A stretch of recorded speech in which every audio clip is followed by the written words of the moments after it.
Braves blasted Cincinnati 15-3 to take the series and stay 2 games back in the NL wildcard. Have they fixed the offense from the top of the order? We'll break it down on this episode of Braves Today.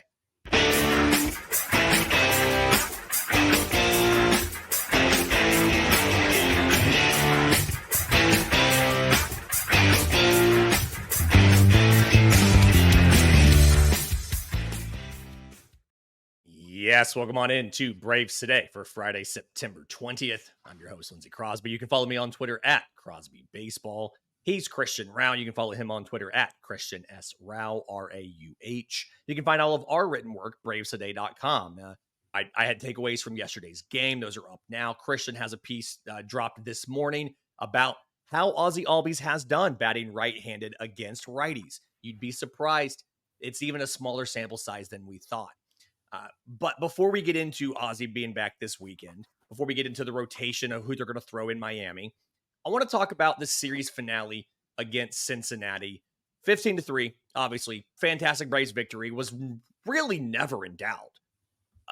But I want to look at it from the perspective of what I think it means for these last 3 series, these last 9 games of the year, Christian, because all year we've been hearing about how the injuries have prevented Atlanta from having that consistent top of the order production that you got last year when you had everybody. You had Ronald Acuna Jr. and Ozzie Albies and Austin Riley and Matt Olson and Jorge Soler just all rolling in that top 5. And so yesterday, 2 home runs from Matt Olson. You see a home run from Jorge Soler, 2 home runs from Michael Harris. Before I give you the combined stats of what they did in this series, does it feel like the offense is better or is back? Or is this something where some of this is just a short porch in a small ballpark in Cincinnati?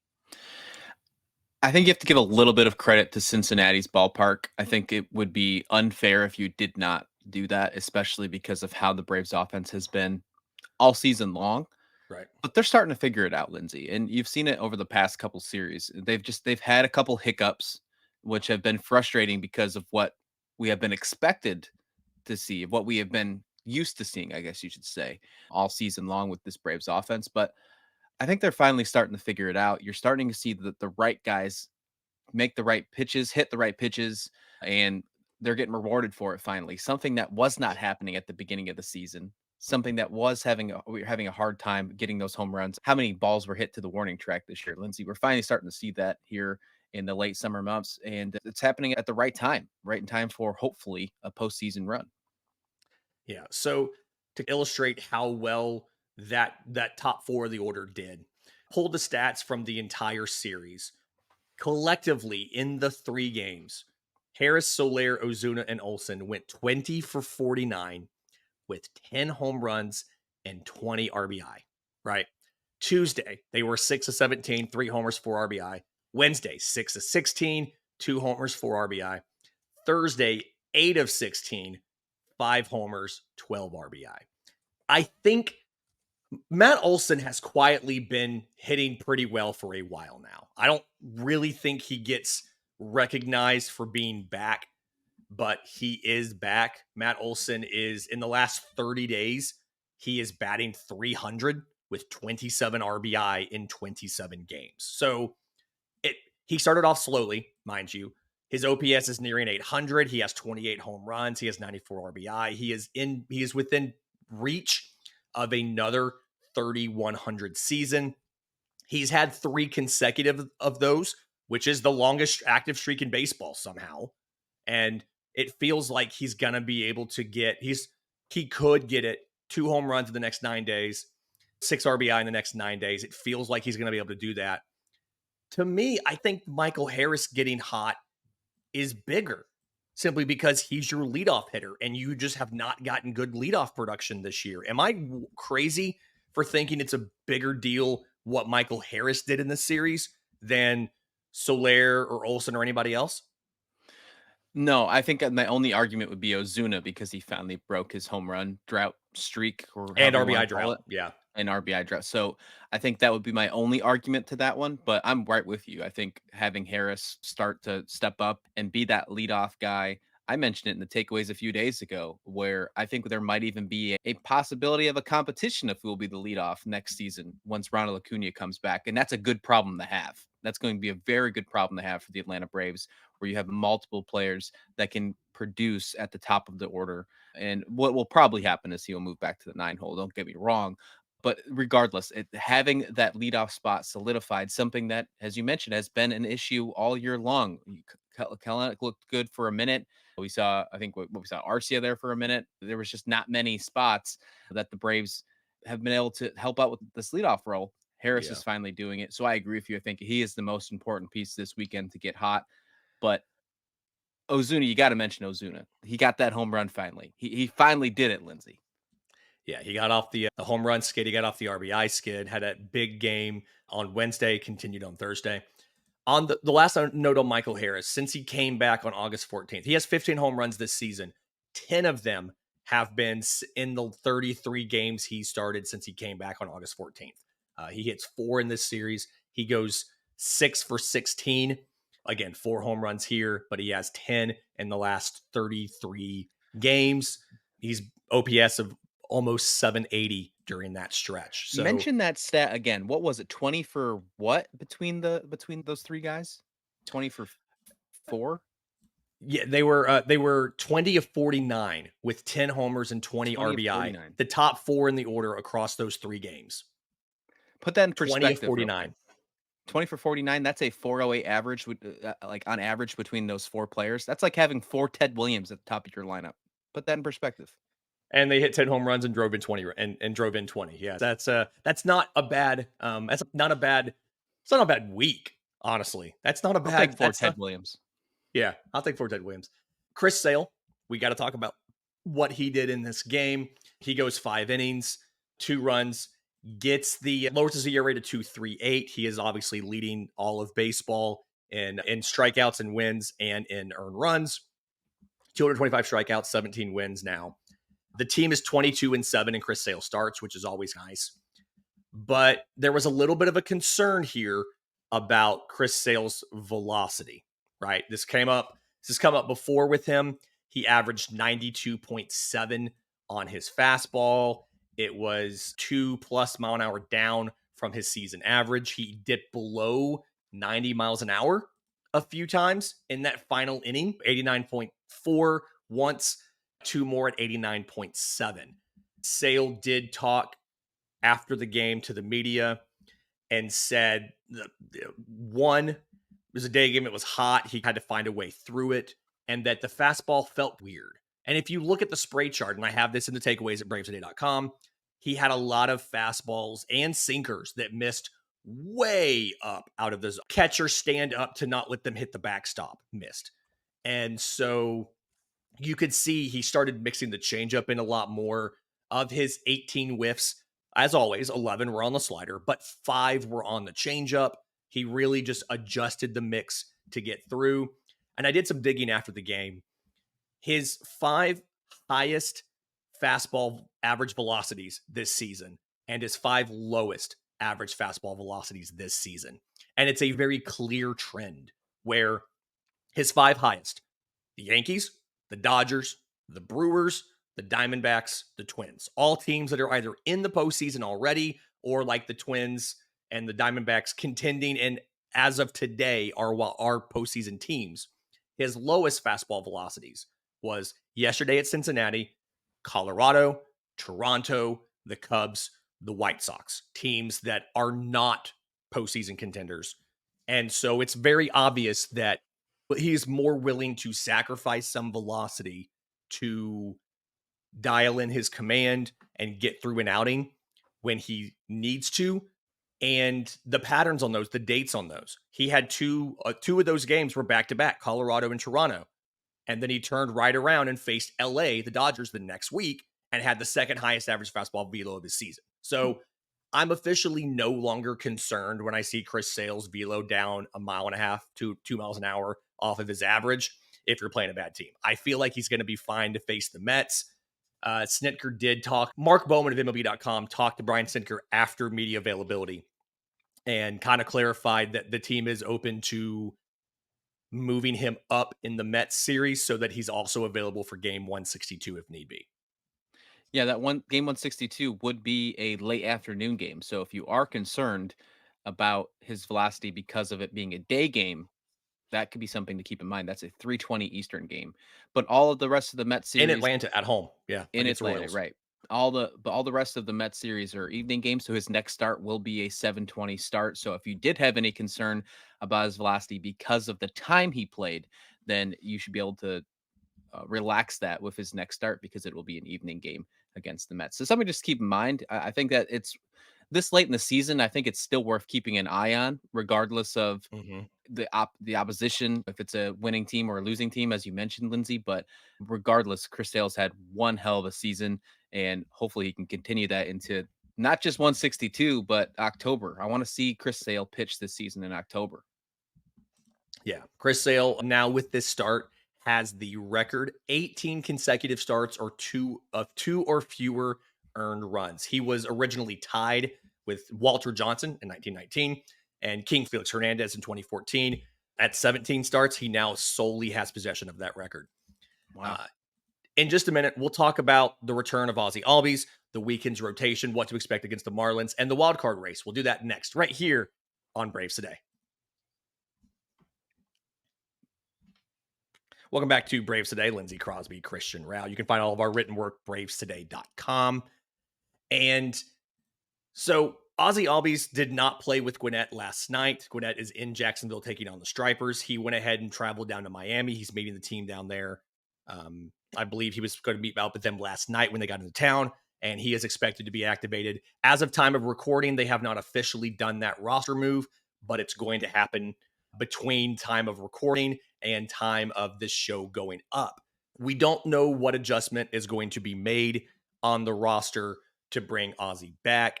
You have 5 players on your bench. You could option Eli White back down to Gwinnett. You could designate Adam Duvall for assignment. Those feel like the two most likely.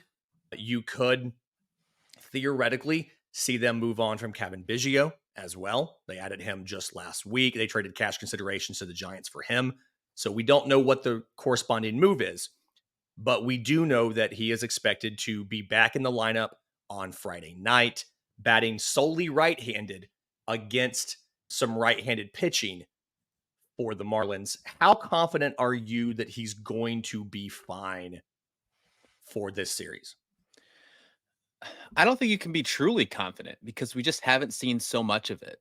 I put out a piece today on Braves Today that's coming out and mentioned that he's only had 6 different plate appearances against actual MLB pitchers going right against right. So that's not a lot. And most of those were in not big time moments. He didn't do bad at the at bats. He did have some hard contact, but wasn't anything impressive. And it's not enough to even get an idea of if it's something that can, you know, show any kind of value. However, it's Ozzie Albies we're talking about here. He's a great baseball player, and just being back on the team makes this squad better. And you don't have to worry about you get one player back that you did not have from earlier this year, something that you've had a problem with injuries all year long. I am a little bit concerned just because we haven't seen it and the adjustment period cannot happen. You only have 9 games left in the season. You're battling for a postseason spot, and there's just no time for dealing with adjustments in major league games. He didn't look bad in his rehab assignments. He had a single that was over 105 miles an hour. That's promising on a righty versus righty. Hopefully that can translate this weekend against Miami because this is the closest you're going to get to any kind of adjustment is this weekend series against a team that's not so good before you get to the Mets. Yeah. Atlanta's rotation here versus Miami. Charlie Morton goes on Friday. The Marlins have announced right hand pitcher Valente Belozo in that game. Saturday is Max Fried. It's officially a TBA for the Marlins. Some reporting is that they're going to activate lefty Braxton Garrett off the IL for that start. And then Sunday, Grant Holmes gets another start. That has been announced as righty Adam Aller. So 2 right handed starters in the 3 for Atlanta or for Ozzie to face. We'll see what happens there. But the frustrating thing for me last night was Atlanta has this fantastic win during the day. You temporarily move to a game and a half back in the wild card, right? And then both the Diamondbacks and the Mets win again. And it just feels like Atlanta can't seem to catch a break of one of these teams losing when they win. This was a situation. The Mets were in Philly to take on the Phillies, but Taiwan Walker has been awful. And he was the starting pitcher for Philly. He gets blasted early and they leave the game. Arizona goes to Milwaukee to take on the Brewers, but the Brewers had clinched the day before. And so they have your typical hangover lineup. They bench Willie Adames for the first time all season. And Brandon Pfaadt strikes out 12 Brewers with 2 hits and 1 run allowed, when the week before he gave up 8 runs on 7 hits and 1 2/3 against Milwaukee. Like, No. Atlanta just couldn't catch a break there. So again, 9 games left. How confident are you that Atlanta gets this done, that Atlanta gets to the postseason, given that the odds right now entering today's action, 50.8% on Fangraphs? As of today, my confidence in the Braves are high. I think what they have to do to get the job done, they will accomplish. On the other hand, I also think that the Diamondbacks and the Mets, when you look at what they have going forward, I don't know if they falter. We keep talking about the schedule, how tough it is moving forward, and they're accomplishing that schedule and ahead of them, Lindsay. So I think the right answer in my mind is that the Diamondbacks are going to fall out. You just mentioned that they beat the Brewers yesterday, but that was a hangover game. Mhm. Colin Ray is on the mound against Zach Gallen in tonight's matchup. I think that's a nice spot for Milwaukee to bounce back and see if they can fight for one of those bye weeks in the National League. So I think they're not done playing baseball, which is a good sign Right. for the Braves because as they face those Diamondbacks. But when you look at the Mets squad, it's hard to say. I think that team's going to lose. They look really good right now, and they might be the hottest team in baseball, to be honest with you. So I in a nutshell, yes, I have complete confidence in this Braves team, especially since this offense is starting to click to get the job done. I just don't know if the people ahead of them are going to falter. But if they do, it's going to be the Diamondbacks. Yeah, Diamondbacks after that Brewers series, it's a 4-game series. They get the Giants for 3, divisional opponent. So obviously there's going to be a little bit of you're not going to roll over for a divisional opponent there who's trying to make the postseason. And then they get 3 versus the Padres, who we both have maintained over on First Pitch are still fighting to catch the Dodgers and win the division. So Right. yeah, it does feel like the Diamondbacks are the better shot for you to get it versus the Mets. But either way, you've got to win your games. Or do we want to officially make picks for this Marlins series? Do we think it's going to be? Do we want to? Here we go. Do you want to call a sweep, or we just want to acknowledge that you need to sweep this to stay in the race? But the official prediction might be 2-1. I think that's fair. And for the record, even though the Marlins just got whopped by the Dodgers 20-4 this weekend, the The Dodgers didn't Shohei even sweep Otani the game. Marlins. Yeah, the Marlins didn't even sweep the Dodgers. Or sorry, the other way around. The Dodgers didn't sweep the Marlins. The Marlins won one of those games in that series. So yeah, I think they have to sweep. I think you have to keep that expectation up because you're down 2 games with only 9 remaining. You can't afford to lose one game, especially if those teams are winning. Right? You can't afford to get any below more than 2 games behind right now. Definitely a sweep needs to happen, but I'll take 2 of 3, especially if we see the Mets or the Diamondbacks lose 2 of the 3 this weekend. Yeah. Yeah, sweeping a team, just winning 3 consecutive games is incredibly hard. And every time I talk to somebody in the game, I've been lucky enough through Braves Today to interview whether it's Tom Glavine, John Smoltz, Ben Ingram, former players, broadcasters, all that stuff. They all talk about how hard it is to win 3 consecutive games against the same team. Just Cannot go into the Mets series anywhere down less than where you are right now. yeah, Like you if cannot if 2 games at the absolute most. If you can only be 1 game down, that's great. I think you can figure that out. And obviously if you're even heading into the series, that's even better, but you can't be 3 games or 4 games away from a wild card spot going into that Mets series on Tuesday. You just can't. If you do, then you might as well start looking towards 2025. yep. This has been Braves Today for Friday, September 20th. We will be back with you on Monday, hopefully recapping a series sweep. But in the meantime, you can follow me on Twitter at Crosby Baseball. You can follow Christian on Twitter at Christian S. Rauh, Rauh. You can find all of our written work, bravestoday.com. And if you're listening on audio, do us a favor, leave us a 5-star review. If you're on YouTube, subscribe to the channel, hit the notification bell, and leave a comment down below so that we can answer your questions, we can interact with you, and just vent a little bit sometimes about these Atlanta Braves. Until next time, this has been Braves Today.